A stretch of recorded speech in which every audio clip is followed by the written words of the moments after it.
untuk kita semua. Amin. Mari kita angkat berdiri. Bangkit berdiri. Sorry, confused.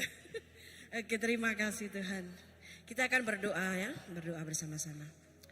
Kita angkatkan suara kita kepada Tuhan. Bapa kami yang dalam kerajaan surga, Bapa yang kami kenal dan sembah di dalam nama Tuhan Yesus. Terima kasih Tuhan. Terima kasih untuk kebaikan-Mu dan kemurahan-Mu. Sehingga pada petang hari ini kami dapat datang dan berkumpul untuk bersama-sama menikmati hadirat-Mu. Bersama-sama kami memuji dan menyembah-Mu di tempat ini ya Tuhan. Kami percaya kuasa Roh Kudus-Mu ya Tuhan memenuhi kami. Dan kami menyerahkan pribadi lepas pribadi kami ke dalam tangan kasih-Mu Bapa. Curahkanlah Roh Kudus-Mu di tempat ini ya Tuhan. Biar kami dipenuhi oleh Roh Kudus-Mu. Biar kami dapat bernyanyi, biar kami dapat memuji-Mu dengan kekuatan yang baru setiap hari ya Tuhan. Terima kasih Tuhan. Kami menyerahkan juga pastor yang akan membawakan firman-Mu. Kami serahkan saudari kami Tabita yang akan berkongsi firman-Mu hari ini ke dalam tangan-Mu. Kami percaya sesuatu yang besar terjadi di tempat ini. Terpuji nama-Mu ya Tuhan. Terpuji nama-Mu ya Tuhan. Di dalam nama Tuhan Yesus kami sudah berdoa dan mengucap syukur. Amin. Mari kita bernyanyi memuji Tuhan. Tuhanlah kekuatan dan mazmurku. Amin.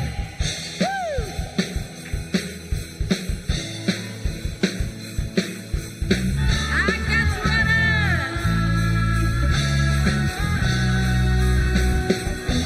Tuhanlah kekuatan dan mazmurku. Ya gunung batu dan keselamatanku. Hanya padamu hatiku percaya. Kaulah benaran dan kota perlindungan. Tuhanlah kekuatan dan mazmurku. Dan mazmurku. Ya gunung batu dan keselamatanku. Hanya padamu hatiku percaya. Kaulah benaran dan kota perlindungan. Ku mau selalu bersyukur sebab cinta-Mu padaku takkan pernah berubah. Hatiku percaya walaupun bergetar, gunung beranjak, namun kasih setia-Mu tak pergi dariku.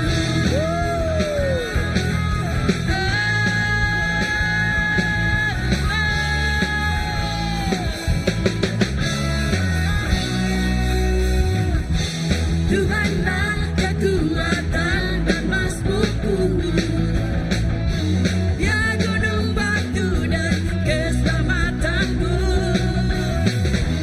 Hanya padamu hatiku percaya. Kaulah benaran dan kota perlindungan. Ku mau selalu bersyukur sebab cinta-Mu padaku takkan pernah berubah. Hatiku percaya walau bumi bergoncang, gunung-gunung beranjak, namun kasih setia-Mu tak pergi dariku. Ku mau selalu bersyukur sebab cinta-Mu padaku takkan pernah berubah. Hatiku percaya walau bumi bergoncang, gunung-gunung beranjak, namun kasih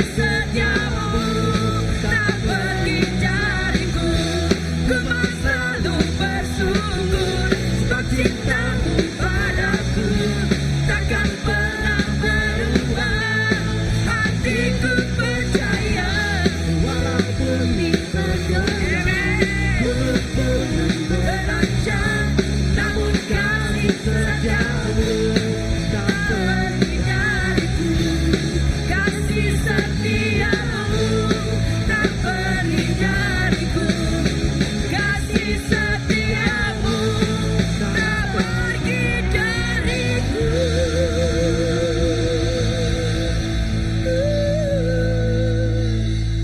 Kasih setia Tuhan tidak pernah pergi dari kita, karena Dia seindah pelangi. Amin. Haleluya. Sungguh nyata kasih-Mu Tuhan.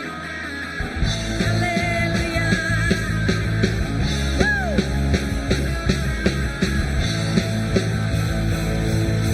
Seindahnya pelangi, seterangnya mentari, namun Kau yang terindah, hanya Kau yang bermegah. Walau badai menghadap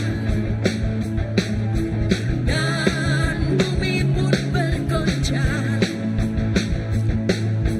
namun Kau kan setia menjagaku selamanya. Sungguh nyata kasih-Mu di sepanjang hidupku, dengan darah-Mu Kau tebus dosaku. Sungguh nyata kasih-Mu di sepanjang hidupku, segenap hatiku hanya untuk-Mu. Amin. Haleluya.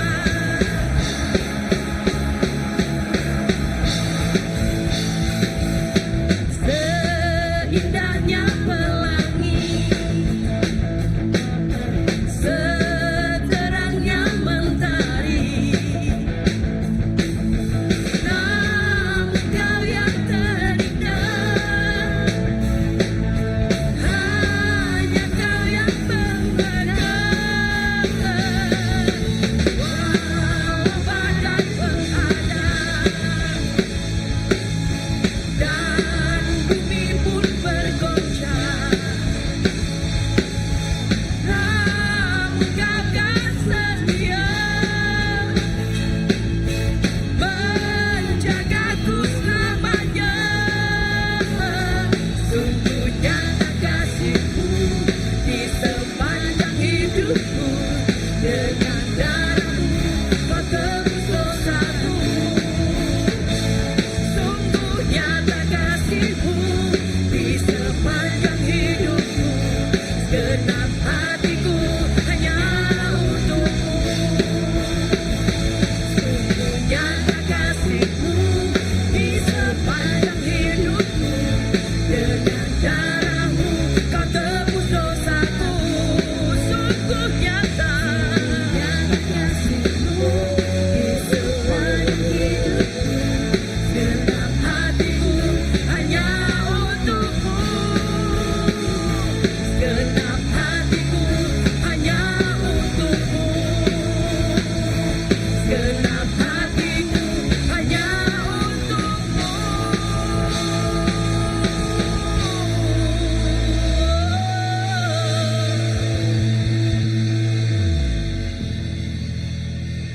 Sungguh nyata kasih-Mu di sepanjang hidupku, dengan darah-Mu Kau tebus dosaku. Sungguh nyata kasih-Mu di sepanjang hidupku, segenap hatiku hanya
seluruh hidup kami ya Tuhan, kami persembahkan hanya untuk-Mu. Hati kami ya Tuhan, kami persembahkan kepadamu ya Tuhan. Karena kami percaya hanya Engkau yang layak dipuji dan ditinggikan. Hanya Engkau yang layak ya Tuhan. Sehingga seluruh alam memuji-Mu, seluruh alam menyembah-Mu. Haleluya, haleluya, haleluya. Alam semesta melukiskan kebesaran Tuhan. Bumi dan surga menyanyikan kemuliaan nama-Mu.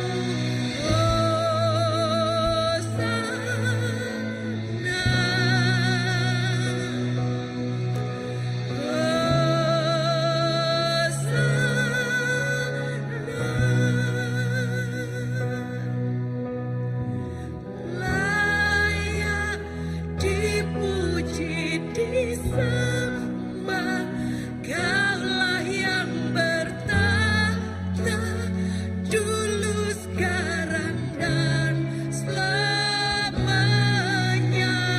Raja atas segala raja, nama-Mu besar termulia.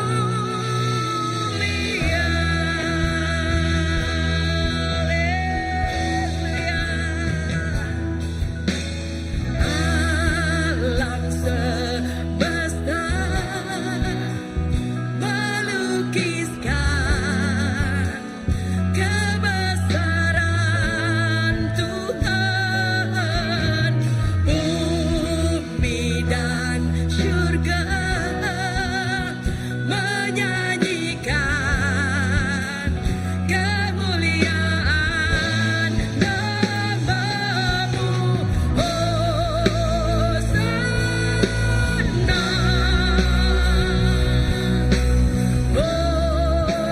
Hosana.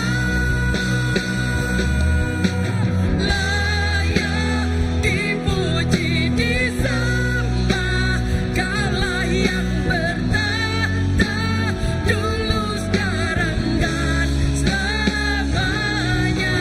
Raja atas segala raja, nama-Mu besar termulia. Layak dipuji disembah, Kaulah yang bertahta dulu, sekarang dan selamanya. Raja atas segala raja, nama-Mu besar termulia. Layak dipuji disembah, hanya Engkau yang layak, Jesus. Haleluya.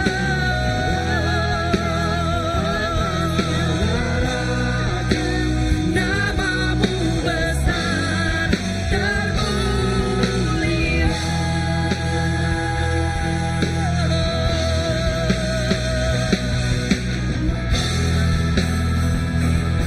Haleluya. Hanya Engkau yang layak Tuhan. Tiada yang seperti-Mu.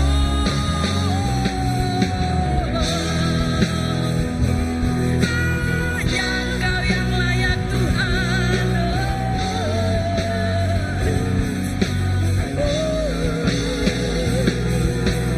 Layak dipuji disembah, Kaulah yang bertahta dulu, sekarang dan selamanya.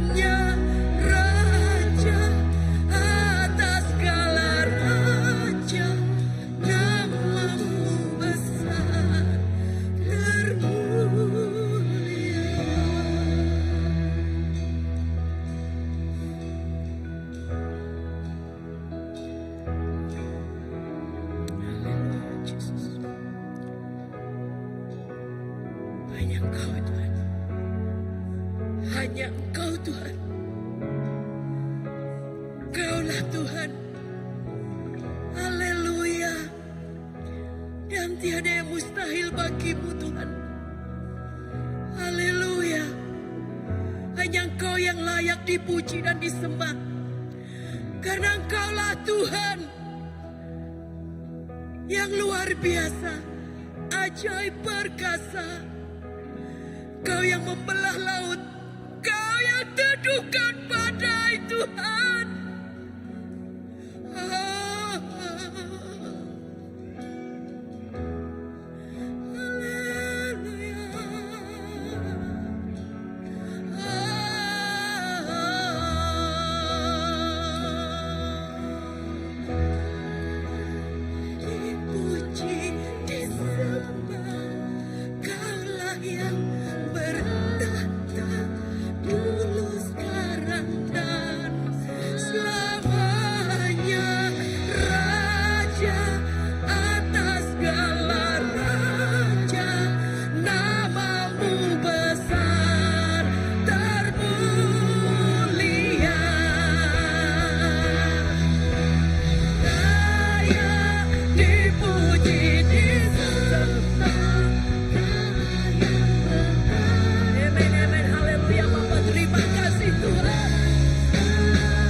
Raja atas segala raja. Kepadamu kami berteguh lutut ya Tuhan. Kepadamu kami meletakkan setiap beban kami ya Tuhan. Karena hanya Engkau yang layak. Engkau yang layak melakukannya. Karena Engkaulah jawaban dari semua perkara hidup kami Tuhan. Kami percaya karena tiada yang mustahil bagimu Tuhan. Tiada yang mustahil bagimu. Tiada yang mustahil bagimu.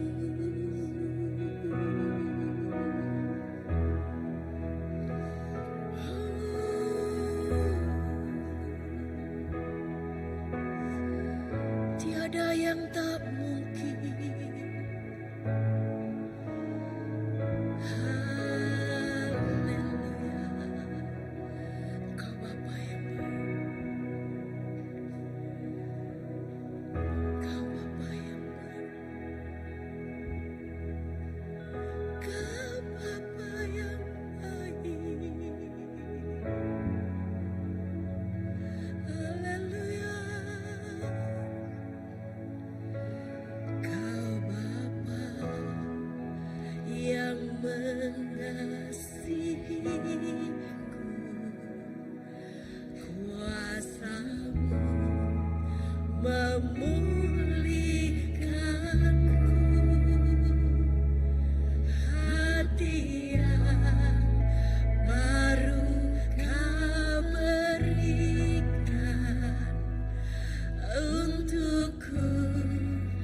dapat melihat rencanamu indah bagiku. Kau ada di setiap jalanku. Hatiku haus dan lapar akan Engkau. Kaulah segalanya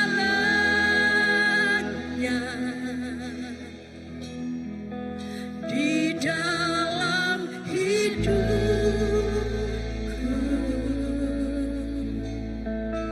Kerajaanmu, kebenaranmu,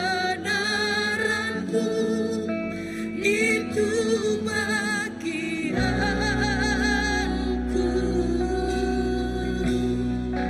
Kaulah yang kukandang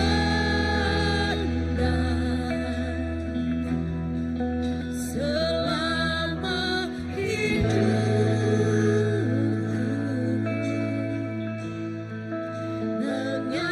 Mengasihimu, memuliakanmu, Bapa dan Rajaku.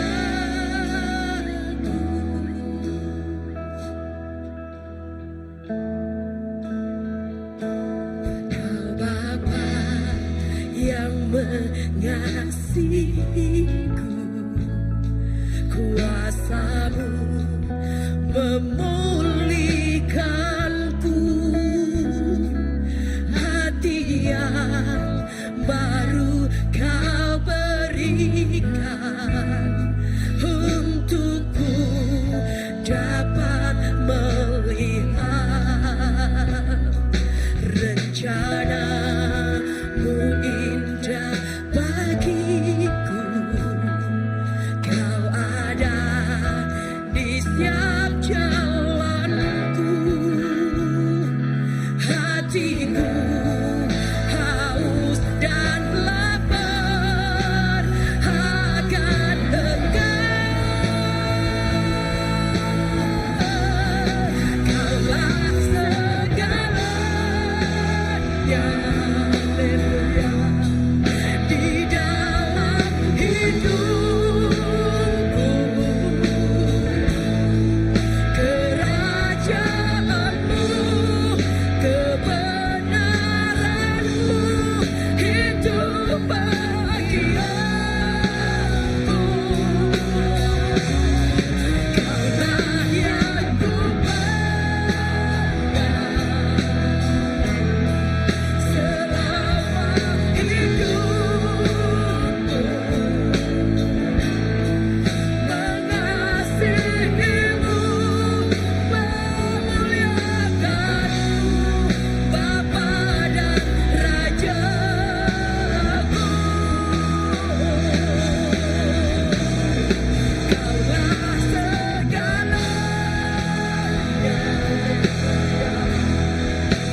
Engkaulah segala-galanya.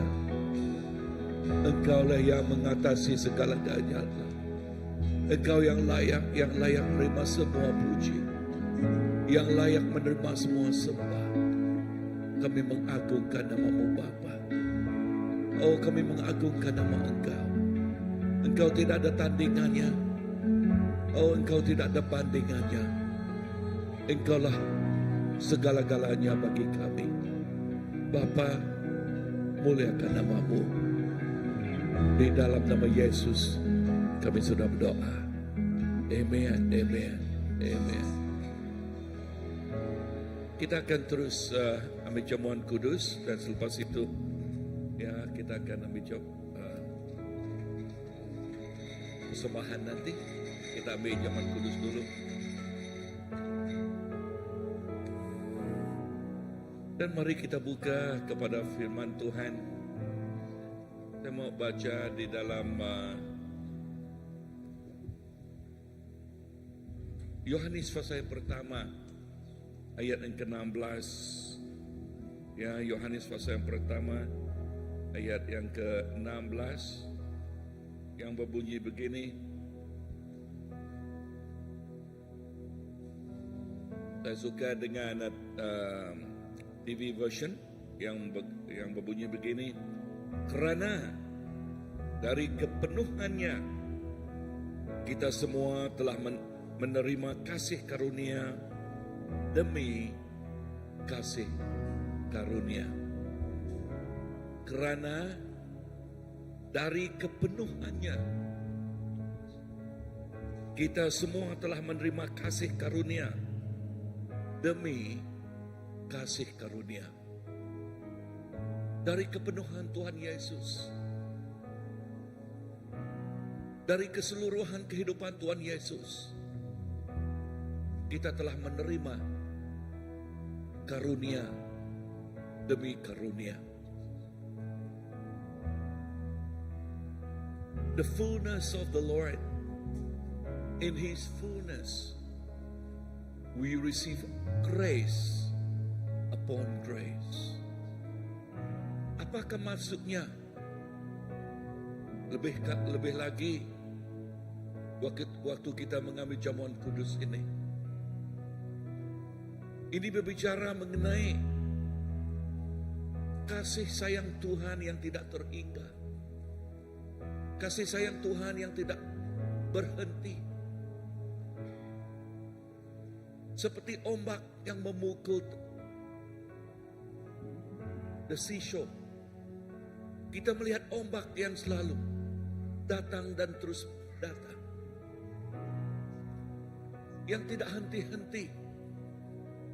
Begitu juga kasih Tuhan terhadap kita. Begitu juga kasih Tuhan yang begitu mendalam sekali kepada kita. Inilah maksud 1 Yohanes 1 ayat ke-16 ini, yaitu kita semua telah menerima kasih karunia demi kasih karunia-Nya. Dalam jamuan kudus firman Tuhan katakan, inilah tubuhnya yang dibahagikan kepada setiap kita yang percaya. Dan bila kita mengambil tubuh ini, kita juga mengambil kehidupan yang telah dijanjikan Tuhan kepada setiap yang percaya. Dan Dia juga mengatakan, Dia mengambil cawan dan mengatakan, inilah darahku. This is my blood. Darah yang menjadi the new covenant kepada kita. Dan ini untuk menguduskan, darahnya untuk menguduskan, membersihkan kehidupan kita kepadanya. Kasih karunia Tuhan yang diterima oleh kita mengalir dan terus mengalir, datang dan terus datang. Dan di dalam kehidupan kita sekarang dipenuhi dengan kasih karunia-Nya yang datang daripada Yesus Kristus. Mari kita ambil sama-sama.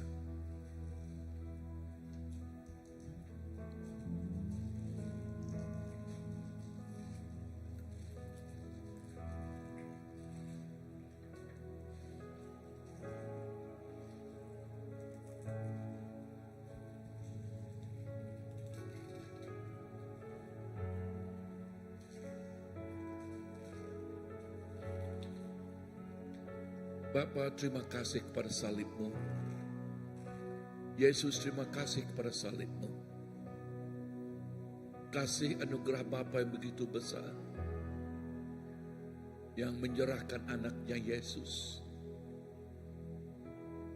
dan untuk menebus setiap kehidupan kami. Yesus, dalam jamuan kudus ini, kami mengingati kasih yang luar biasa datangnya dari Bapa. Berkatilah setiap anak-anak-Mu di sini, Bapa. Berkatilah setiap umat-Mu. Haleluya. Dan berkat setiap kami di sini. Di dalam nama Yesus. Amen. Amen. Ya. Amen. Amen. Dan di dalam hadirat Tuhan, kita juga mau memberi persembahan kepadanya. Kita melihat pengorbanan Yesus kepada kita, menyerahkan hidupnya. Dia memberi yang paling best kepada kita. Dan begitu juga dalam persembahan kita malam petang ini, kita juga mau memberi yang paling best kepada Dia. Yang mengasihiku, kuasa-Mu memulihkanku, hati yang baru Kau berikan, untukku dapat melihat rencana-Mu indah bagiku. Kau ada di setiap jalanku, hatiku haus dan lapar akan Engkau. Kaulah segalanya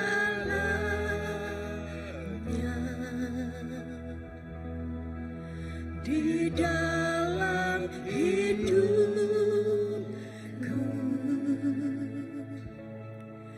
Kerajaan-Mu, kebenaran-Mu, itu bagianku.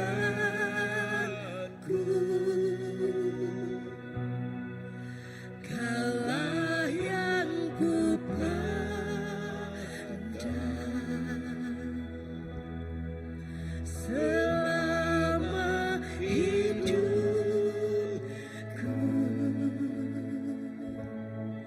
mengasihi-Mu, memuliakan-Mu, Bapa dan Rajaku.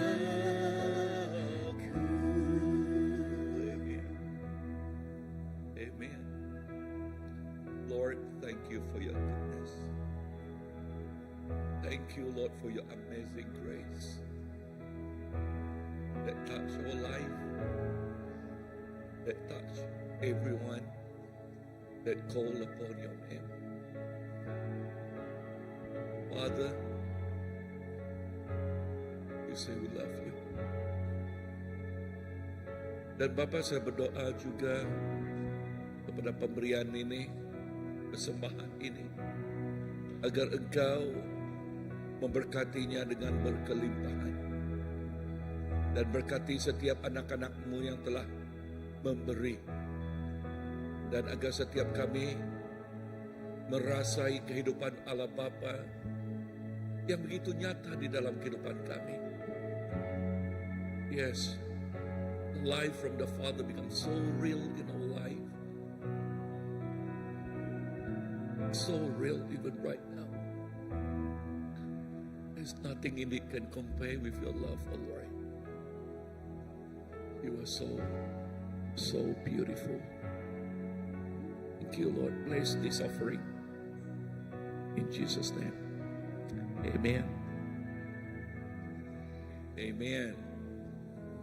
Okay, dan sekali lagi selamat datang kepada semuanya kita. Dan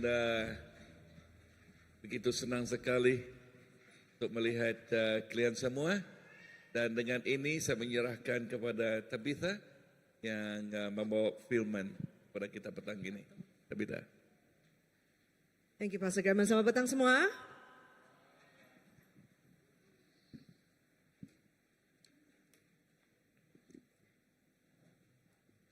Terima kasih kepada worship team. Saya rasakan seperti Tuhan telah membawa kita kepada satu tempat yang sangat kudus. So, sampai kasut saya pun terbuka. So, actually bila kita membuka kasut itulah adalah satu tanda di mana kekudusan Tuhan ada di tempat itu. So, kalau Tuhan menggerakkan hati kamu untuk buka kasut semasa worship, bukalah. Tak payah pakai kasut pun. Okay, never mind. Anyway, so hari ini, let me just do a quick recap sebelum saya berkongsikan apa yang saya akan kongsikan hari ini. Last round yang saya telah, di mana saya telah berkongsi dengan anda semua, satu bahagian di khotbah atau khotbah di dalam khotbah pertama yang telah Tuhan Yesus bawakan, yaitu dari Matius 5 ayat 3 hingga 16. Dan bolehkah saya membawa kita semua untuk membacanya bersama-sama? Let me see, it's not connecting.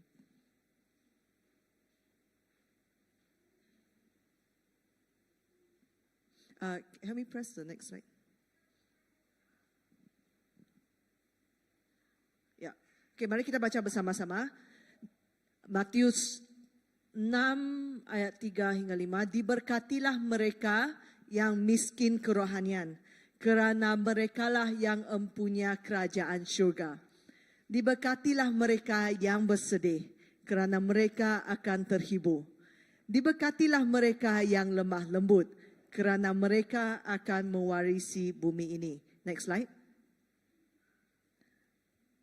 Diberkatilah mereka yang lapar dan dahaga akan kebenaran, kerana mereka akan dipuaskan. Diberkatilah mereka yang berpengasihan, kerana mereka akan dikasihani juga. Diberkati mereka yang suci hati, kerana mereka akan melihat Allah. Can I have the next slide? Oh, okay, never mind, got it. Diberkatilah mereka yang mendamaikan manusia, kerana mereka akan dipanggil anak-anak Allah. Diberkatilah mereka yang dianiaya demi kebenaran, kerana kerajaan syurga untuk mereka. Diberkatilah kamu apabila orang menghina, menganiaya dan berfitnah dengan segala yang jahat kerana-Ku. Bersukacita dan bergembiralah kerana besar ganjaranmu di syurga. Begitu jugalah para nabi zaman dahulu-dahulunya. Kamu ialah garam bumi. Teruskan baca bersama-sama. Jika garam menjadi tawar, tidak mungkinlah masin semula. Tidaklah berguna lagi, hanya layak dibuang dan dipijak orang. Kamu ialah cahaya dunia ini. Kota di atas bukit tidak mungkin tersembunyi. Tiada siapa memasang pelita lalu menyorokkannya di bawah pasu. Tentu dia meletakkannya di atas kaki pelita untuk menerangi seisi rumah. Biarlah cahayamu juga bersinar di hadapan orang ramai, supaya mereka melihat perbuatanmu yang baik, lalu memuji Bapamu di syurga. Amin. Mari kita berdoa. Bapa, terima kasih atas kesempatan ini, atas kasih-Mu. Yesus, terima kasih atas firman-Mu. Biarlah ia tetap menerangi kehidupan kami. Roh Kudus, datanglah, Engkau hadir di sini. Bukalah mata kami, bukalah hati kami, supaya kami boleh belajar apa yang Engkau inginkan untuk kami. Di dalam nama Yesus kami berdoa. Amen. Okay, so just a quick recap. Pada khotbah saya yang sebelum ini, saya telah memperkenalkan satu perkataan, iaitu Ashrei. So perkataan diberkatilah adalah dalam kata asal Hebrew atau Ibrani adalah Ashrei. Dan Ashrei ini dia dia maksudnya diberkati atau berjalan dalam sukacita. Ini juga tidak, sebagai orang yang terdahulunya mendengar apa yang Yesus katakan, ini tidak asing bagi mereka kerana mereka sudah terdahulunya mempunyai doa yang diambil daripada Mazmur 145, di mana mereka akan menyatakan, diberkatilah sesiapa yang melakukan ini, berbahagialah orang yang melakukan seperti ini. Tetapi satu perkara yang saya harus tekankan di sini, ini adalah satu pengisytiharaan berkat. Yesus datang membawa berkat kepada orang-orang ini. Ini bukan syarat-syarat untuk masuk di syurga. Tetapi bagi kita yang sudah percaya, kita memang yang percaya pada Tuhan Yesus, itu adalah satu pintu terbuka bagi kita. Pada khotbah saya yang sebelum ini, saya telah menyatakan satu berkat bagi tiga kategori. Kategori yang pertama adalah bagi yang miskin. Yang miskin apa? Yang miskin rohani. Can you refresh make sure. Yang miskin rohani. Thank you, Jonathan. Miskin rohani ini adalah pada ayat ketiga, di mana kita menyatakan bahawa kita bersandar sepenuhnya pada Tuhan dalam kerendahan hati kita. Dan janji Tuhan di sini adalah kerajaan syurga mempunyai kita. Bila kita merendahkan diri dan menyatakan bahawa saya memerlukan Tuhan, Tuhan akan menunjukkan kita jalan kepada kerajaannya. Kategori kedua yang saya telah nyatakan pada bahagian 1 adalah mereka yang bersedih. Kesedihan ini adalah satu respon secara emosi terhadap kelemahan kita atau sesuatu yang kita hilang. Kita mungkin bersedih tentang dosa kita. Mungkin kita bersedih tentang keadaan yang di sekeliling kita. Tetapi kesedihan itu akan mendesak kita untuk mengambil tindakan untuk pembetulan, untuk kematangan. Sehingganya janji Tuhan di sini adalah telah menyatakan bahawa kita akan terhibur. Orang ketiga yang saya telah berkongsi pada bahagian pertama adalah mereka yang merasakan diri lemah. Di dalam Alkitab menyatakan bagi mereka yang lemah lembut. Kelemahan di sini bukan bermaksud kita tidak kuat, tetapi ini bermaksud kita menyerahkan hak kita supaya dikuasai oleh Roh Kudus. Dan bila kita dikuasai oleh Roh Kudus, kita hidup dengan buah-buahnya, kita hidup dengan pemberiannya. Dan maksudnya kita hidup dengan cara hidup kerajaan Tuhan. Dan kita akan melihat kasih, kemaafan. Dan bila kita saling melayani, kita akan mewarisi bumi kita, mewarisi bumi ini. Warisan, Ibu Galoh telah menyanyikan lagu Kaulah Segalanya. Kerajaanmu, kerajaanmu, kebenaranmu, itu bagianku. Ya, so bagian itu adalah warisan kita. Bila kita menerima warisan Yesus, itu maksudnya kita memerintah bersama-sama dengan Yesus. Dan itulah maksudnya bila kita mewarisi bumi ini. Dan itulah janji Tuhan.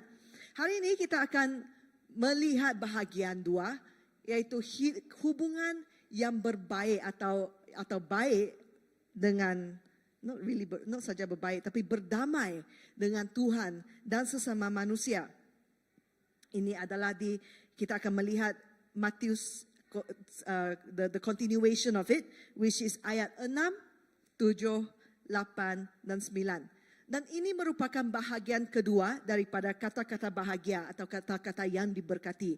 Tadi kita melihat bahagian pertama kepada di mana Yesus memanggil orang yang merasakan diri miskin, yang merasakan bersedih, yang merasakan lemah lembut. Hari ini untuk bahagian kedua, di sini Yesus sedang menggambarkan ciri-ciri kita yang berdiam di dalam kerajaan syurga. Ini berkaitan dengan cara-cara kita berhubung dengan Tuhan dan sesama manusia. So, there is a little bit of context here yang harus kita ingat. Pendengar Yesus pada waktu itu adalah orang Yahudi yang telah ditindas oleh penjajah mereka. So of course mereka merasakan diri miskin, mereka bersedih, mereka merasakan diri lemah lembut. But also bila kita dijajah, atau bila kita sudah ditindas, sebenarnya perangai kita yang negatif itu akan keluar. Ada siapa di sini? You guys know cerita The Little Nyonya?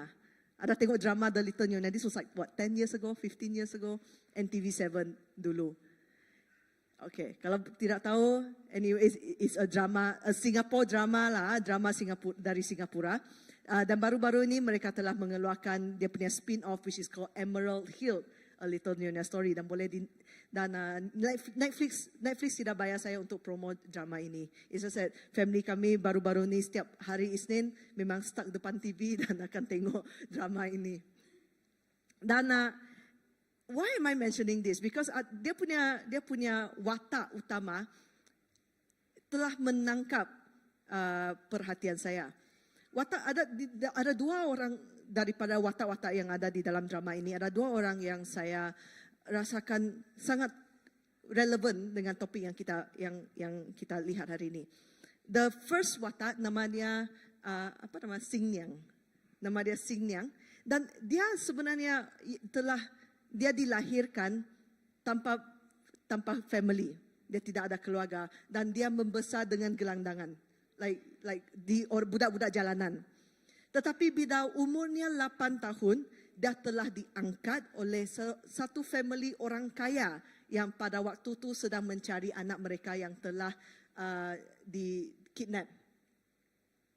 Yang telah diambil oleh orang lain. So, tetapi mereka melihat anak ini, sangat cute, tak apalah saya mengambil dia sebagai anak saya. And anak ini dibesarkan menjadi anak orang kaya. Tetapi pada satu hari, ibu bapanya telah menemui anak mereka yang original, anak yang telah diambil orang itu. Dan Xing Niang dia bertanya kepada ibu bapa dia, so saya macam mana? Ibu bapanya menyatakan, kamu masih anak saya, apa yang saya ada masih tetap milik kamu. It's like Tuhan, seperti apa yang kita sebagai orang Kristian, maybe kita dulunya berdosa.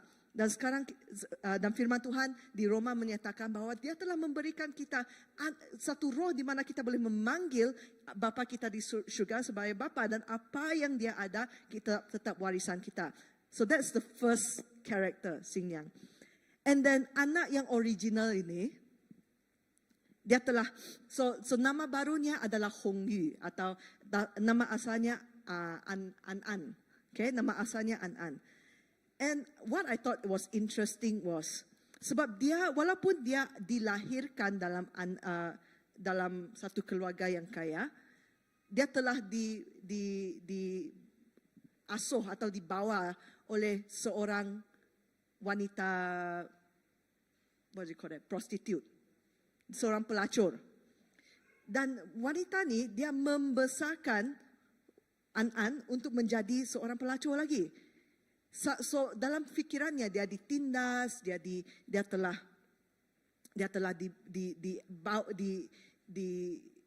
dibesarkan untuk melayani lelaki lain. Tetapi ibu bapanya telah menemuinya dan membawanya, no, you don't have to do this anymore. Kamu tidak perlu melakukan ini. Biar saya membawa kamu masuk kepada keluarga saya, keluarga asal kamu.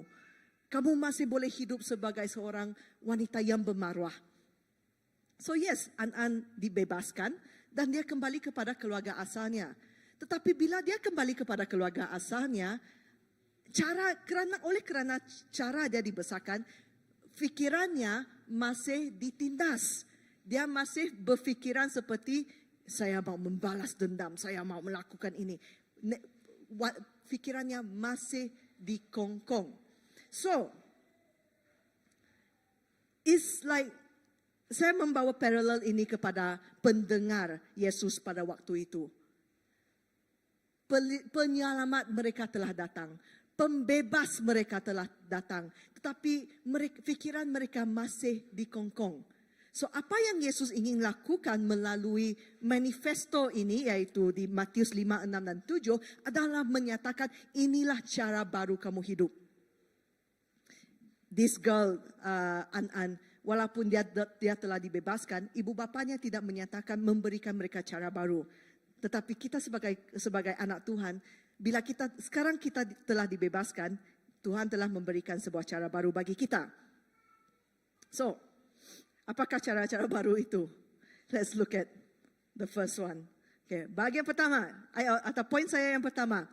Diberkatilah mereka yang lapar dan dahaga akan kebenaran, kerana mereka akan dipuaskan. So, bila kita menyatakan lapar dan dahaga, itu bermaksudnya ada satu kesuntukan, ada perkara yang tidak cukup. Dan ada keinginan yang mendalam bagi kita untuk memperoleh itu. Pernahkah kamu, you guys, lapar sampai kamu pergi dapur, kamu cari, masih juga tak ada makanan? Bukan. Ada makanan tapi tidak buat. Mak saya cakap macam tu. Tapi maybe sometimes there's no food really there's no food in the kitchen, right? Tapi that is that kesuntukan, kedesakan, that desperation yang ada di dalam hati kita, dan itulah kelaparan dan kedahagaan yang dimaksudkan oleh Tuhan Yesus di sini. Dan kita lapar dan kita dahaga tentang kebenaran, for righteousness. I see a lot of saya punya banyak kawan yang masih belum Kristian, dan walaupun mereka belum Kristian, di dalam hati mereka saya dapat melihat satu keinginan untuk melihat keadilan, kekudusan dan kebenaran di dunia, dan mereka akan menggunakan cara mereka sendiri. The word righteousness, kebenaran di sini diambil daripada Yunani, dikaiosinen, yang kata asalnya dikaios, dan dikaios ini maksudnya sama rata. So maksud Yesus di sini, perhubungan yang sama rata atau adil dengan Tuhan dan sesama diri, lebih-lebih dengan Tuhan.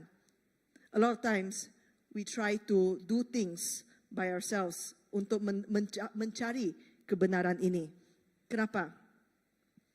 Sebab pada asalnya, okay, I see it. Okay, pada asalnya Tuhan mencipta kita untuk bersama Tuhan dan manusia. Okay. Ini adalah di Kejadian, betul? Pada Kejadian Tuhan telah menciptakan manusia untuk bersama-sama, bekerja sama bersama dengan Dia. And so, tetapi apa yang terjadi adalah manusia telah melakukan dosa.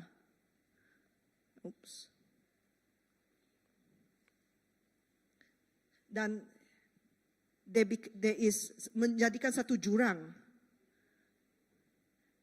di antara Tuhan dan juga manusia. So, whatever manusia lakukan sekarang adalah kita cuba untuk mencapai standard Tuhan. Mungkin kita melakukan good works, perkara yang baik, kebaikan. Mungkin kita mencari berhala. Kita ingat, bila kita mencari berhala, kita dapat mencapai Tuhan. Tetapi whatever that we've been doing, apa-apa saja yang kita lakukan, kita tidak dapat sampai kepada apa yang Tuhan telah, kepada level Tuhan. Tetapi Tuhan di sini telah memberikan satu cara untuk mencapainya, untuk datang kembali kepadanya, which is melalui Tuhan Yesus. Apa yang Tuhan Yesus lakukan di atas kayu salib membolehkan kita untuk kembali kepada Tuhan dan memulihkan perhubungan kita dengan Tuhan. This is a good graph bila untuk berkongsi dengan kawan-kawan lain tentang Injil. And so boleh belajarlah apa yang saya tunjukkan. Kamu boleh belajar. But kembali kepada apa yang saya ingin kongsikan di sini adalah bila kita datang kepada Yesus yang menjadi pembenaran kita, Dia menjanjikan satu kepuasan bagi kita, satu kepuasan di dalam hubungan bersama dengan Tuhan. Dan ini akan mendesak kita untuk melakukan keadilan bagi orang lain. Saya mau kongsikan seorang tokoh namanya John Newton. Bukan Isaac Newton, tapi John Newton. Okay? Isaac Newton adalah yang discover maksud gravity. Yang belajar fizik, you know Isaac Newton. But John Newton, dia seorang yang sangat menakjubkan. Kamu tahu lagu Amazing Grace? Amazing Grace, how sweet the sound. So lagu ini atau liriknya sebenarnya ditulis oleh John Newton. John Newton sebelum dia mengenal Tuhan, dia seorang yang menjual slave, hamba abdi. Pada zaman, this is what, the 1700s, 1800s, apa yang terjadi adalah orang putih menangkap orang Afrika untuk dijual sebagai hamba abdi di Amerika. Dan John Newton adalah salah satu daripadanya. Tetapi pada satu hari, dia telah menemui Tuhan dan Tuhan telah membuka matanya kepada dosa yang dia telah lakukan. And so dia berhenti daripada kehidupan lamanya dan dia menjadi seorang clergyman atau seorang dalam istilah kita hari ini seorang pastor lah. Tetapi satu perkara yang saya rasa menakjubkan apa yang dia telah tulis di sini, one of his writings, is this. Saya akan baca like just a bit of an excerpt. I ask the Lord that I might grow in faith and love and every grace. Dia telah meminta daripada Tuhan untuk membesar dalam imannya, dalam kasih Tuhan. And over here, at once he answered my request. And by his love, so look here, di sini, Tuhan menjawab. This is a bit dark. Tuhan telah menjawab doanya. Dan Tuhan, instead of this, He made me feel the hidden evils of my heart. Tuhan telah membuat dia merasakan dosa di dalam hatinya. So dia bertanya, Tuhan, Lord, why is this? Kenapa kamu masih mengingatkan saya sehingga saya merasakan diri ingin mati? Dan Tuhan menyatakan, saya mengingatkan kamu semua ini supaya kamu boleh bebas daripada keinginan diri, daripada kebanggaan dunia, daripada cara-cara kamu untuk mencari sukacita kamu, supaya kamu boleh mencari semua yang kamu perlukan di dalam saya. And so semakin kita mengetahui grace atau kasih karunia Tuhan, semakin kita ingin berpengasihan kepada orang lain. Which is, jika kamu sempat mendengar apa yang Pastor Graham berkhotbah pagi tadi, that is the reason for grace, is to membolehkan kita untuk berpengasihan kepada orang lain. And so ini membawa saya kepada poin saya yang kedua. Yesus membawa poin saya kedua, diberkatilah mereka yang berpengasihan kerana mereka akan dikasihi juga. Di dalam poin ini yang kedua ini, Yesus membawa perhatian kita kepada orang lain. Dia sedang berbicara dengan kita yang sudah menerima belas kasihan atau kasih karunia Tuhan. Now, if I wasn't clear enough in my first point, belas kasihan di sini berlawanan dengan keadilan. Keadilan bermaksud kita yang berdosa menerima hukuman kita yang setimpal. Hukuman dosa adalah mati. Manakala belas kasihan atau dalam kata lain, kasih karunia Tuhan bermaksud kita dibebaskan dari hukuman tersebut. So we always say, yes, Tuhan kita adil. Tetapi Tuhan kita juga maha pengasih. Salah satu ciri-ciri Tuhan adalah belas kasihan. Even ini ditunjukkan kalau di Keluaran 34 ayat 6. Di mana Musa memanggil nama Tuhan sebagai maha penyayang, maha pengasih. So, kalau kita yang diciptakan dalam gambaran Tuhan,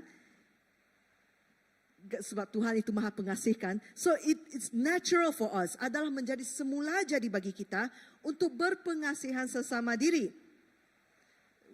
We live in a broken world. The thing is, ciri-ciri ini, ciri-ciri belas kasihan ini seringkali dilawan oleh kesalahan dan perbalahan. Jangan lihat gambar yang pertama dulu, lihat gambar yang kedua dan ketiga. The thing is, I don't know whether you guys, apa perasaan kamu bila kamu makan di Station 7 atau di Sky One, dan tiba-tiba ada orang datang minta, bos, minta RM5, saya lapar. Apakah respon kamu? I feel that a lot of times kan, saya duduk di sana, saya tengok, I feel like people are offended by permintaan itu. Mereka merasakan disalahkan oleh permintaan itu. Bila orang datang, RM5 bolehkah saya lapar? But the thing is, what are we offended by? Apakah yang kita merasakan disalahkan? Are we offended by luaran mereka, their looks, their smell? Or maybe kita merasakan, kenapa saya harus bagi kamu RM5? Nanti kamu ambil RM5 itu dan untuk beli arak. Are we offended by that? Or the truth is, kalau kita mempunyai kasih Tuhan di dalam hati kita, the love of Christ, it compels us to have mercy towards others. Kasih Tuhan akan memanggil kita untuk mengasihi orang lain.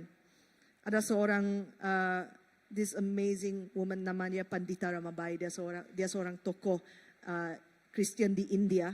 She said this. She wrote this dia telah menulis ini dalam diary dia. I questioned in my mind over and over again why some missionaries did not come forward to found faith missions in India. Then the Lord said to me, why don't you begin to do this yourself instead of wishing others to do it? How easy it is for anyone to wish that someone else would do a difficult thing instead of doing himself. I was greatly rebuked by the still small voice which spoke to me. Yeah, sometimes we feel offended. Kenapa kerajaan tidak menjaga orang ini? Kenapa hospital tidak menjaga semua ini? We feel offended by all these things. Tetapi what Pandita Ramabai dalam kehidupan, apa yang ditulis oleh Pandita Ramabai di sini adalah Roh Kudus telah bertanya kepadanya, kenapa kamu tidak saja, bukan kamu saja yang melakukan, menjadi jawapan kepada semua ini. And so Pandita Ramabai, dia telah memulakan satu rumah anak yatim yang masih ada sampai pada hari ini. It's been 130 years, 130 tahun. Rumah anak yatimnya atau sekolahnya masih ada, dan mereka telah memberkati berpuluh ribu wanita dan juga anak kecil di India. So kembali kepada this point, is that the love of Christ compels us to have mercy towards others. Kasih karunia Tuhan, kasih karunia Kristus mendesak kita untuk mempunyai belas kasihan kepada orang lain. Dan kasih karunia itu boleh enables us untuk mengasihi, memperbolehkan kita untuk mengasihi. But another thing about belas kasihan di sini, and I want us to look at the gambar yang pertama. Di gambaran yang pertama is that sebenarnya di dalam inner circle kita, mungkin di antara kawan-kawan kita, atau di antara keluarga kita, maybe even in church, well actually especially in church, seringkali kita merasakan diri sendiri dipersalahkan. We get offended by people yang mungkin mereka tidak mempunyai pandangan yang sama dengan kita. Mungkin mereka merasa mereka tidak mempunyai prinsip yang sama dengan kita. And firman Tuhan di sini, I think for me what it spoke to me was, do I have mercy towards people within my inner circle? Adakah saya mempunyai belas kasihan kepada orang yang terdekat dengan saya? Because the truth is, kalau ini tidak dikendalikan dengan betul, ia akan menjadi satu roh kepahitan. Dan ini boleh menyebabkan kemurungan, kesusahan, dan untuk mempercayai orang sarkastik dan suka mengkritik. Actually, in my own life, this is the story of my life actually. Saya mengaku sebab ini adalah satu kelemahan saya. Saya membesar di dalam gereja, and a lot of times, sorry to say lah, saya mungkin merasakan offended, atau saya mungkin mengoffendkan atau mempersalahkan orang lain. And in myself, there was one point where saya merasakan sukar untuk memaafkan orang-orang di sekeliling saya.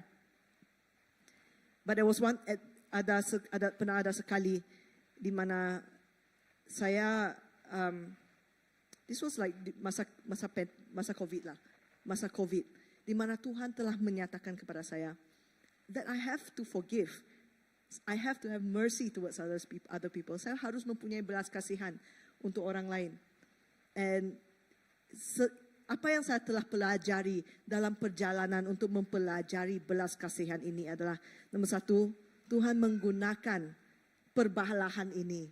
The Lord used this offense to shape me. Menggunakan perbalahan ini untuk membentuk diri saya. Sometimes you may feel like, oh God, kenapa kamu meletakkan orang ini di dalam hidup saya? I'm using that, Tuhan menyatakan, I'm using that situation to make you seek me, to make you more like me, untuk membuat kamu mencari saya, membuat kamu untuk menjadi lebih seperti Yesus. Dan perkara kedua yang saya telah belajar adalah dalam setiap keadaan, Tuhan telah membawa kebaikan. There's good in everything. Dan the thing is, bila saya belajar berpengasihan, Tuhan akan menunjukkan belas kasihannya juga. Bukan sahaja pada diri saya, tetapi juga pada pihak yang satu lagi. So, saya mau menggalakkan kita untuk, let's show mercy towards one another. Kita berbelas kasihan terhadap diri sama diri. And bila kita mempunyai that attitude, sikap itu di dalam cara kita bergaul. Let's imagine this, a group of people, sekumpulan orang yang memerintah dunia ini melalui kemurahan hati, melalui belas kasihan, kemaafan, keadilan. I feel like that's incredible. Itu satu perkara yang sangat menakjubkan. Dan for me, itulah revival. Itulah yang dinyatakan. That's a sign of revival di dalam gereja, di dalam dunia kita. Dan itulah revolusi yang Yesus ingin membawakan kepada dunia ini. Tetapi a lot of times, seringkali kita membuat we be good to others sebab kita mempunyai agenda kita sendiri. We do things sebab ada udang di sebalik mi. No. Apa saya saying? Ada udang di sebalik batu. Udang sebalik mi itu yang selalu kita katakan. Ya. And sebagai manusia, it's so hard. Suka sekali untuk melakukan sesuatu dengan niat yang murni. Tetapi ini membawa saya kepada poin saya yang ketiga, yaitu diberkatilah mereka yang suci hati, kerana mereka akan melihat Allah. Ini poin saya yang keempat, for you guys who are taking notes. Hidup yang diberkati adalah untuk mereka yang suci hati. Let's talk about the heart a little bit. Alkitab mempunyai banyak untuk dikatakan mengenai hati manusia. Amsal 4 ayat 23 menyuruh kita untuk menjaga hati kita kerana dari situ mengalir kehidupan. That's Amsal. Tetapi Nabi Yeremia dia komplain. Dia kata Yeremia 17 ayat 9 menggambarkan hati manusia sebagai jahat. Yes, that is with a heart, hati yang belum diserahkan kepada Tuhan sangat jahat. So macam mana kita boleh sucikan diri sendiri? Bagi pendengar Yesus pada waktu itu, bila mereka mendengar istilah suci, mereka akan terbayangkan bersih dari segi halal dan haram. Jangan makan babi. Bila sebelum kita masuk ke bait Tuhan, cuci dulu kaki, tangan, semua tu. Ya, dari segi ibadat. And manusia, you know what? We set up a lot of laws. Kita adakan banyak undang-undang supaya kelakuan kita kelihatan bersih. Tetapi standard yang Tuhan Yesus nyatakan di sini lebih tinggi lagi. Dia menyatakan mereka yang bersih, yang suci dari segi hati mereka. Yesus telah menghuraikan ini di ayat, kalau anda semua boleh bacakan dari bab yang sama, Matius 5, ayat 17 hingga 30. Yesus telah menghuraikannya dengan lebih dalam lagi. Tetapi izinkan saya untuk summarize-nya, where it just says that kita tidak lagi inginkan hal-hal kedagingan. And kalau kita inginkan satu hati yang suci, kita harus belajar berjalan bersama dengan Roh Kudus. Cikgu Christina. Oh wait, yes. Okay. Cikgu Christina, when the camp ambassador, dia membuat para peserta untuk menghafal buah-buah Roh Kudus yang diambil daripada Galatia 5. But the bahagian sebelum senarai buah Roh Kudus itu, I feel like it's really interesting sebab ini menunjukkan bagaimana kita harus mempunyai hati yang suci. Mari kita baca bersama-sama. 1, 2, 3. Aku berkata, melangkahlah menurut roh, maka kamu tidak akan memuaskan keinginan sifat tabii. Keinginan tabii manusia menentang roh, dan roh menentang keinginan tabii manusia. Kedua-duanya berlawanan supaya kamu tidak melakukan apa yang hendak kamu lakukan. So, kalau kita inginkan hati yang suci, kita harus belajar berjalan bersama dengan roh. How do we know what the Holy Spirit is saying? Macam mana kita tahu apa yang dikatakan oleh Roh Kudus? It is kembali kepada firman Tuhan. Roh Kudus akan mengingatkan kita kepada apa yang firman Tuhan katakan. And di dalam buah-buah Roh Kudus ini yang paling besar sekali adalah kasih. The greatest of all of it is love. Kerana bila kita mengasihi kerana kasih dan bukan kerana keuntungan diri, kita akan menjalani hidup yang diberkati. Dan kita yang diberkati ingin memberkati orang lain. Kerana inilah realiti baru bila kita hidup dalam Kristus.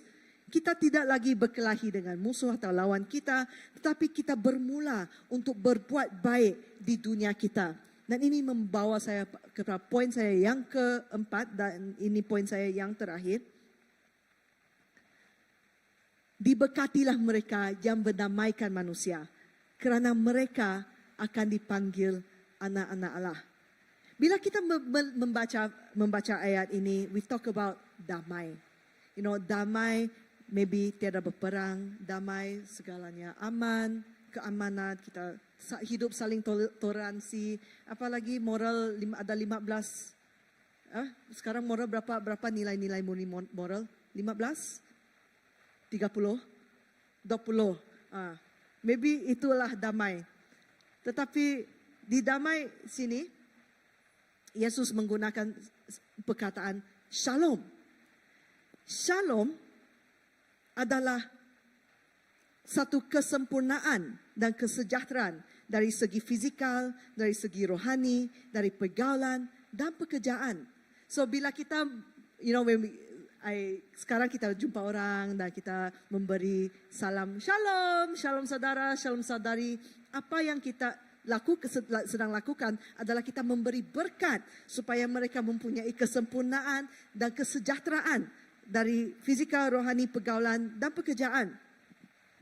That is, so it's a perfect world that we're talking about, right? Sempurna. Masalahnya kita hidup dalam dunia yang shalom. Dunia kita masih banyak pergolakan, masih banyak masalah.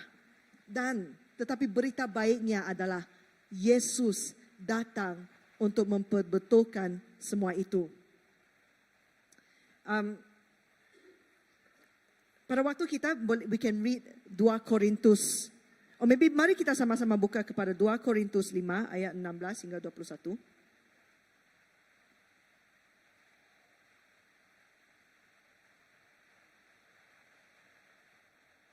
Okay, give me a minute, I'm going to read it for us. So ini adalah sesuatu yang saya telah sort of like a revelation that I got masa prayer meeting minggu ini tadi. Di 2 Korintus ayat 5 hingga 16 saya bacakan this is from the AVB versi Alkitab versi Borneo. Oleh itu dari saat itu kami tidak memandang orang berdasarkan keadaan lahiriah semata-mata. Memang kami pernah memandang Kristus secara lahiriah, tetapi kini tidak lagi. Sesiapa yang ada dalam Kristus adalah ciptaan baru. Hal-hal lama telah lenyap dan segala-galanya baru. Ayat 18. Semuanya datang daripada Allah yang telah mendamaikan kita dengan dirinya melalui Kristus dan mengamanahkan kepada kami tugas mulia untuk mengusahakan pelayanan pendamaian itu. Ayat 19. Dalam Kristus Allah telah mendamaikan isi dunia ini dengan dirinya dan tidak lagi memperhitungkan kesalahan mereka. Berita pendamaian itu telah diamanahkannya kepada kami. That is from 2 Korintus 5 ayat 16 hingga 19. Now, what I mean by this new revelation, kamu pernah have you seen this kind of axis before? Graph ini. This is called a 3D axis. Okay, a 3D axis, kalau in maths kan biasanya kita lihat an XY axis saja kan, atas Y, bawah X, betul? Okay, this is in maths, But there's this thing called a 3D axis. A 3D axis, atas dia ada X axis, Y axis, and then Z axis. Okay, dia mempunyai tiga hala tuju. Okay, mempunyai tiga hala tuju. You see, dia ada tiga anak panah di sini. Okay, semua masih boleh ikut? Okay. So, bila saya terbaca ayat ini dan saya melihat pendamaian itu harus 3D. Harus mempunyai 3 dimensi. Dimensi pertama yang kita lihat di sini adalah di ayat yang ke-16. Okay? Di ayat yang ke-16. So, bila kamu baca sekali ayat yang ke-16, 2 Korintus, let me write here again, 2 Korintus 5 ayat 16 hingga 21. Bila kita mendalami 2 Korintus 5 ayat 16 dan 21, di ayat yang 16, it shifts the way we look at people. Ini merupakan satu anjakan perspektif, cara kita melihat orang lain. Kita mempunyai kanta yang baru. Bila kita menerima Tuhan Yesus, cara kita melihat satu sama lain adalah kita menjadi adik-beradik. Kenapa karena kita mempunyai seorang bapa yang sama. It's a new lens. You can turn to bila kita melihat satu sama lain, kita boleh menyatakan kamulah kita adik-beradik. We can even say yang dulunya kelihatan hodoh, mungkin hari ini kelihatan cantik. So semua is this new fresh perspective bila kita melihat orang lain dengan cara Tuhan melihat kita. Okay, so that's x-axis, anjakan perspektif yang membolehkan kita untuk hidup bersama-sama. Hala tuju yang kedua itu adalah, so the first one is X di sini. Hala tuju yang kedua adalah Y-axis. Now Y-axis adalah, kita boleh lihat di ayat yang ke-18. Di mana Allah Bapa mendamaikan kita melalui Kristus. Dan menjadikan kita yang percaya, ini menjadikan kita yang percaya satu keluarga. Pendamaian itu juga harus ada di antara kita dengan Allah Bapa, dan hanya melalui pekerjaan Yesus Kristus saja itu boleh terjadi. Seperti apa yang saya telah kongsikan pada poin saya yang pertama, it is only by the work of Christ, hanya melalui pekerjaan Yesus Kristus bahwa kita mempunyai perdamaian dengan Allah Bapa kita. Hala tuju yang ketiga atau Z-axis yang saya nyatakan di sini adalah di ayat yang ke-19. Bila kita sudah mempunyai pendamaian, verse 19. Bila kita sudah mempunyai pendamaian antara Tuhan dengan kita, dengan Allah Bapa dengan kita, dengan sesama sendiri, itu akan melahirkan hala tuju yang ketiga, yaitu Z-axis, di mana kita diamanahkan tugas untuk memberitakan berita damai kepada orang lain. Itu adalah amanah kita. The grace that we have received, kasih karunia yang telah kita terima, bukan untuk kita saja, tetapi untuk orang lain, supaya kita boleh mengkongsikan kasih karunia ini kepada orang lain. Berita damai di sini adalah dalam Kristus, Allah telah mendamaikan isinya dan tidak lagi memperhitungkan kesalahan-kesalahan manusia. So many people out there, ramai orang di luar sana, mereka perlu mendengarkan berita ini. Sebagai satu gereja, kita akan mempunyai satu malam semasa Holy Week, which is 2 weeks, 2 minggu lagi. Malam Good Friday, actually starts from Thursday, dari Kamis, Jumaat, Sabtu dan Ahad, pagi Ahad. A lot of people out there, mereka tertanya, kenapa orang Kristian menyambut Good Friday? Then you can tell, kerana Tuhan Yesus telah datang mati di atas kayu salib untuk kamu semua, supaya kita boleh mendamai kepada Tuhan. Dan mungkin mereka bertanya, well, if you want to know more, kalau kamu ingin tahu lebih lagi, we got a pastor coming in to share with us a little bit more. So kamu boleh menjemput kawan-kawan kamu kepada malam penginjilan yang sehubungan dengan Holy Week, dengan Good Friday. So that's a little bit of an iklan. But the thing is here is kita sebagai anak-anak Allah. If we go back to verse di sini adalah kita dipanggil anak-anak Allah. We are all called children of God. Dan kita sebagai anak-anak Allah mempunyai satu kewajiban untuk membawa shalom ini kepada dunia yang remuk ini. Diberkatilah mereka yang mendamaikan manusia. Dan kita boleh bermula dengan satu orang dulu. We don't have to menjadi seperti pastor yang bercakap di depan semua orang. We can talk about, berkongsi dengan kawan kita dulu, family kita dulu. Siapakah yang Tuhan telah letakkan dalam hati kamu sekarang? Who is the person that the Lord is putting in your heart right now? Adakah Tuhan sedang bergerak di dalam hati kamu dan say, can you please share what you just heard to this person? Adakah kamu boleh berkongsi apa yang telah kamu dengar kepada orang ini? And if you already have that name, I want to invite you to write down. Oh, okay. Write it down. Okay. This is like a tiket, kan?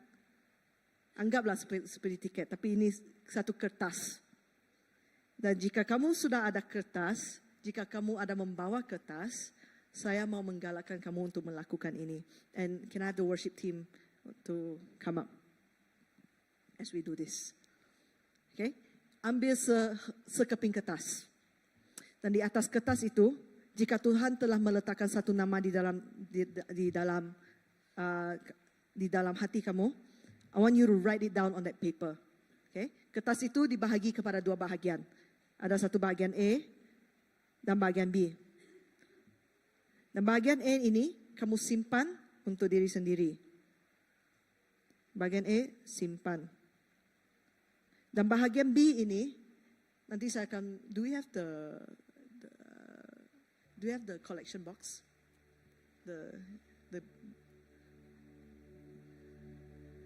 Saya mau kamu menulis nama itu di dalam sebahagian on the other half, and then letakkan nama ini di dalam bakul itu.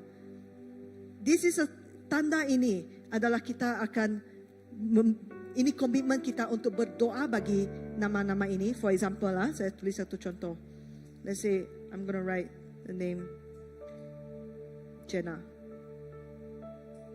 And then here I also write the name Jenna. Okay? Bawa ke mesbah.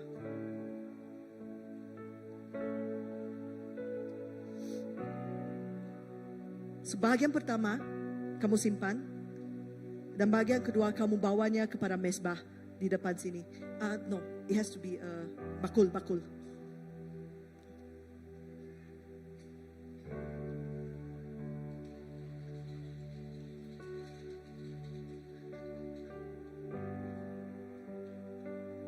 Okay, jika tiada kertas, ada boleh minta daripada usher. You're gonna write one side. Kertas kamu bagi kepada dua. Satu, kamu simpan. Yang nama yang kedua, kamu akan letak di sini. And bila kamu datang ke sini, kamu tidak letak saja macam ini. You are gonna come and you're gonna pray. Kamu akan berdoa untuk nama-nama ini. And then mungkin 2-3 orang berdoa bersama-sama. Because ini adalah komitmen kita untuk berdoa bagi kawan-kawan kita. Dan ini adalah komitmen kita untuk berkongsi berita baik kepada kawan-kawan kita. This is our commitment that we're going to share. We're going to take some time.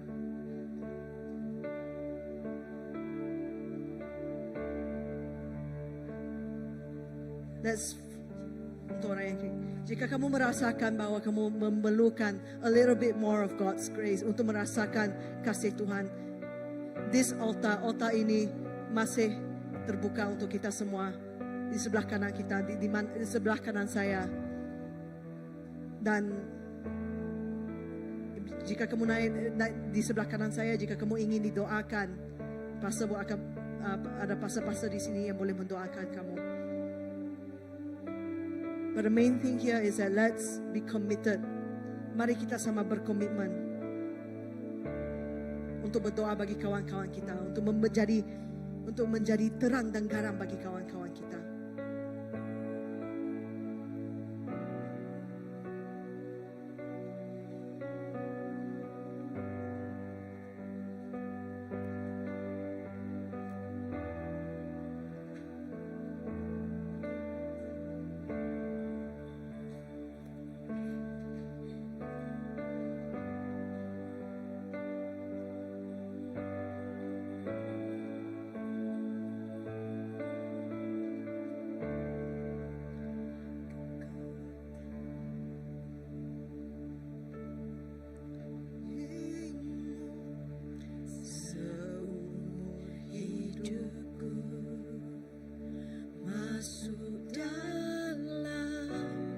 Rencanamu Bapa, This is an altar. pikiranku, Ini satu tempat yang kudus.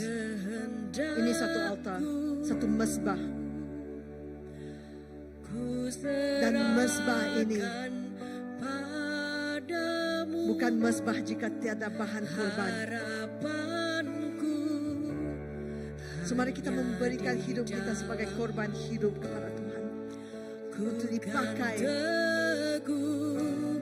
bersamamu Tuhan, dipakai untuk membawa damai kepada manusia, untuk memberi belas kasihan kepada orang lain, bejanamu, untuk mengejar untuk hadirat Tuhan dengan suci hati, untuk lapar dan dahaga akan kebenaran. Mengiringmu seumur hidupku, masuk dalam rencanamu Bapa. Pikiranku, kehendakku, ku serahkan padamu. Harapanku hanya di dalam-Mu. Ku kan teguh bersama-Mu Tuhan. Jadikanku bejana-Mu untuk memuliakan-Mu. Jika kamu sudah bersedia, can come to the front dan meletakkan nama kawan-kawan kamu atau nama family kamu yang kamu ingin komitmen untuk berdoa bagi mereka, yang kamu ingin komitmen untuk berkongsi berita baik dengan mereka. Remember to simpan satu kopi untuk di dalam untuk kamu sendiri. Satu bahagian kamu simpan untuk diri sendiri. Satu bahagian kamu membawanya kepada mezbah. And we're going to pray together. Kita akan berdoa bersama-sama untuk nama-nama ini.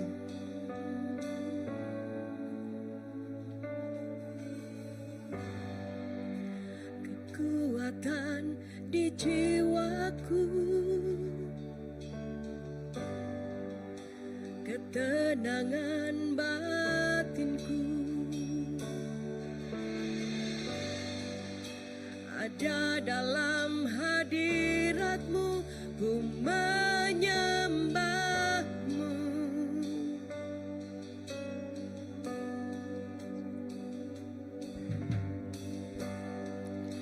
Tersungkurku di kaki-Mu, rasakan hadirat-Mu. Haleluya. Takkan ku melepaskan Kau cahaya bagiku. Mari semuanya kita berdiri. Mengiringmu seumur hidupku. Waktu kita berdiri, Masuk saya jemput Pastor rencanamu Andy, Bapa. dan Pikiranku, kehendakku, doa untuk nama-nama. Kita membawa nama di sini kepada mazbah Allah.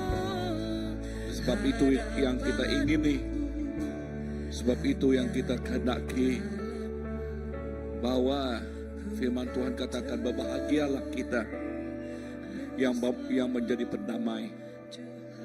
Diberkatilah kita yang menjadi pendamai, yang membawa orang yang belum mengenal Tuhan kepada Tuhan dan membuat rekonsiliasi dengan Tuhan. Dan itulah kerinduan hati kita sebagai kawan mereka atau relatif mereka atau kolik mereka atau bapak mak mereka. Kerinduan kita bahwa Tuhan hendak menjangkau mereka ini yang belum mengenalnya, tetapi Dia menggunakan kita. Tuhan menggunakan kita sebagai kaki tangannya. The Lord in need of you to reach out unto them and to bring this ministry of reconciliation with the Lord. The Lord in need of His people that say, yes Lord, here am I, use me. Tuhan memerlukan kita yang mengatakan, Tuhan inilah aku, pakailah aku. Inilah kehidupanku Tuhan. Saya ingin menjadi pembawa damai. Ya, firman Tuhan katakan diberkatilah mereka, bahagialah mereka yang pembawa berita baik ini, pendamaian ini. And the Lord is calling all of us. And the name that we put unto Him tonight or this evening, the name that we want to surrender to Him. He saw that. Tuhan melihat itu. Tuhan melihat nama yang kita tulis. Tuhan melihat nama mereka. Dan kita yang, you know their names. And therefore we pray this afternoon. I'm asking Pastor Philip to pray. And you and all of us say, yes Lord. Yes Lord, this is but the desire of my heart. Ya Tuhan, inilah keinginan hatiku. Inilah kerinduan hatiku Tuhan. Kita pembawa damai, to bring them to the Lord, dan membawa nama mereka kepada mazbat Tuhan. And by faith, dan dengan iman kita, Tuhan menyentuh mereka petang ini. Haleluya, Pastor. Haleluya. Tuhan, kami serahkan segenap nama, setiap nama yang telah kami bawa kepada altar-Mu. Altar-Mu, tempat-Mu yang kudus. Kami persembahkan semua nama ini kepada-Mu. Dan biarlah pada petang hari ini, hidup mereka diperdamaikan dengan Sang Pencipta, Yesus Kristus. Hidup mereka yang dulu bermusuh dengan Allah, tapi pada hari ini kami berdoa hidup mereka diperdamaikan. Mereka bukan jadi musuh, tapi mereka menjadi anak-anak Allah. Gunakan setiap saluran, lebih lagi kami yang membawa mereka, nama mereka pada pagi ini, pada petang hari ini, untuk bercakap dengan mereka, untuk memberitahu mereka, untuk mengungsikan kebaikan Tuhan dengan mereka. Dan apabila mereka mendengar itu, mereka respon, dan mereka datang kepadamu, dan merendahkan diri dan menyerahkan seluruh hidup mereka hanya untuk milik Kristus seorang saja.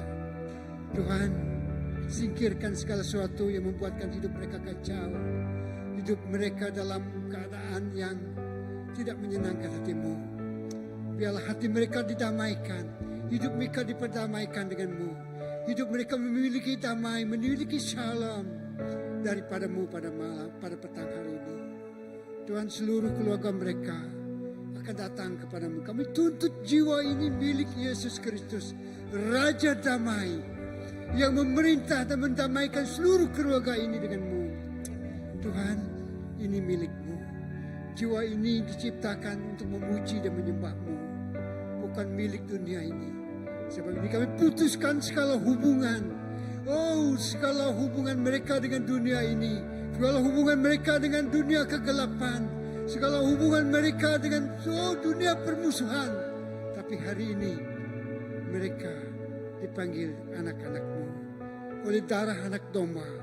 Segala dosa mereka dikuduskan, disucikan, dan mereka tidak dilihat lagi sebagai orang yang suka memusuhi sesama manusia. Tapi mereka akan dipanggil dan mereka akan dipilih menjadi pendamai kepada orang yang telah bermusuh dengan mereka juga. Terima kasih Tuhan. Lawati setiap keluarga ini, lawati setiap kehidupan mereka, perbetulkan apa yang salah, perbetulkan persepsi mereka, perbetulkan cara mereka melihat setiap teguran, setiap pengajaran firman-Mu terhadap hidup mereka, setiap perkongsian dari setiap orang yang mengungsikan kebaikan-Mu pada mereka yang tertulis namanya di sini. Tuhan, kami serahkan mereka sekali lagi, nama-nama yang telah kami catat, nama-nama yang telah kami tulis dan kami bawa kepadamu. Biarlah Engkau sendiri yang berkata-kata, yang berbicara, yang memerintahkan hidup mereka dan membawa mereka datang kepadamu sekali lagi. Terima kasih Bapa, terima kasih Tuhan. Dalam nama Yesus kami doa tersuci. Amen. Dan nama ini kita akan simpan. Dan hari Rabu kita akan membawanya di dalam doa kita, bawanya kepada mazbah Tuhan. Dan kita percaya bila kita berdoa dengan iman, Tuhan akan membuka hati mereka.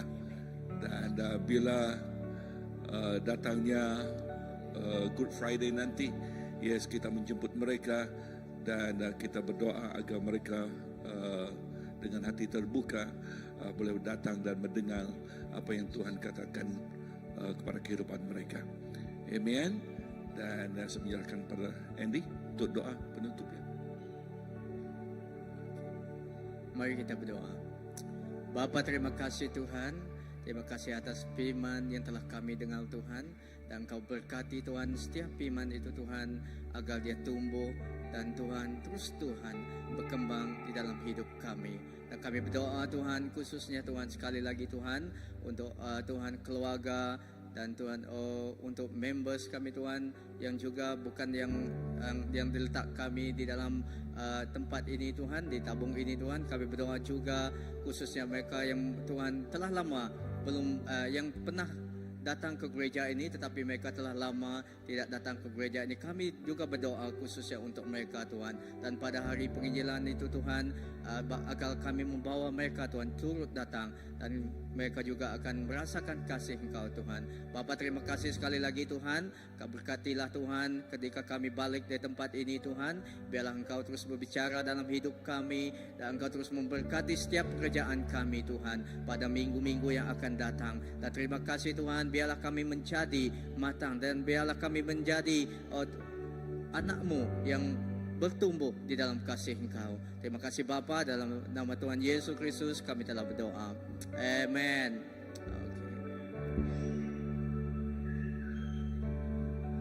Ada semua?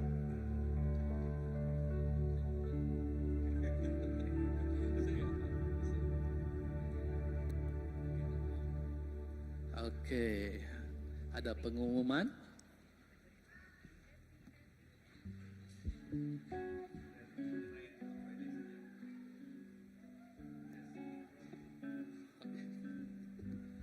Oke, berkaitan dengan pengumuman pada malam penginjilan ataupun Jumaat Agung ataupun Good Friday yang akan diadakan pada 17, 18 dan 19 hari bulan. Oke. Tak nampak.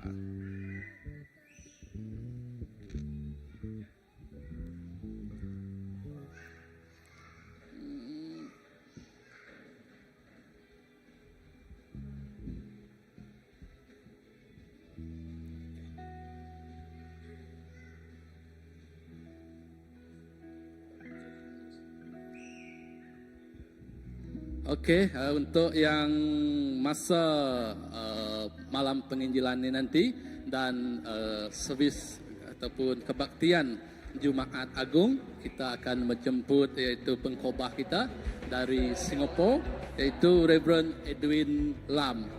Dan kalau kita tengok di sini, kita ada tengok tarikh iaitu pelaksanaannya. Tarikh kita iaitu pada 17 ataupun hari Khamis 7:30 malam itu terbuka kepada semua, dan pada 18 hari bulan April 9:30 pagi hingga 11:30 iaitu kebaktian Jumaat Agung, di mana pada 2 petang hingga 4 petang itu ada perjumpaan khas untuk para pemimpin gereja dan yang lain dialu-alukan untuk turut serta. Kemudian pada sebelah malamnya 7:30 malam kebaktian terbuka iaitu malam penginjilan. Ini terbuka kepada semua dan disambung juga pada 19 hari bulan April, iaitu pada 9:30 pagi kita kebaktian yang Sabtu, iaitu kebaktian ini masih Jumaat Agung. Okey, dan 7 malam juga kita ada malam penginjilan terbuka kepada semua. Jadi dialu-alukan semua kita yang ada di CBC ataupun untuk membawa kenalan-kenalan rapat yang kita kenal ataupun yang lama tidak hadir ke gereja ataupun yang ingin turut berserta untuk malam berkenaan supaya kita menjemput rakan taulan kita, saudara mara kita untuk bersama-sama pada malam penginjilan dan seminar lah, kira kata macam itulah untuk yang Good Friday punya tu. Okey, jadi itu saja. Ada apa-apa lagi? Okey, ni konferensi Next Gen Mission akan diadakan pada 26 hingga 28 Jun 2025 di Gereja Christ Baptist Church. Kita di sini dengan yuran sebanyak 100 perseorangan. Yang ini boleh merujuk kepada Pastor Olivia lah, untuk yang siapa yang mahu menyertai untuk konferensi ini. Okey, ada lagi? Okey, seterusnya ada co-group pelayanan kaum wanita iaitu Home Sweet Home.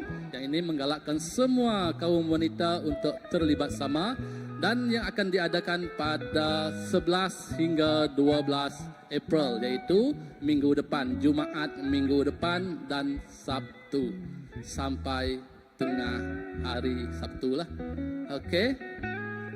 Yang ni worship night akan diadakan pada malam Sabtu 7.30 malam. Yang ini kita menjemput semua, bukan hanya muda-mudi tetapi semua, untuk waktu ini kita berdoa dan menyembah Tuhan bersama-sama.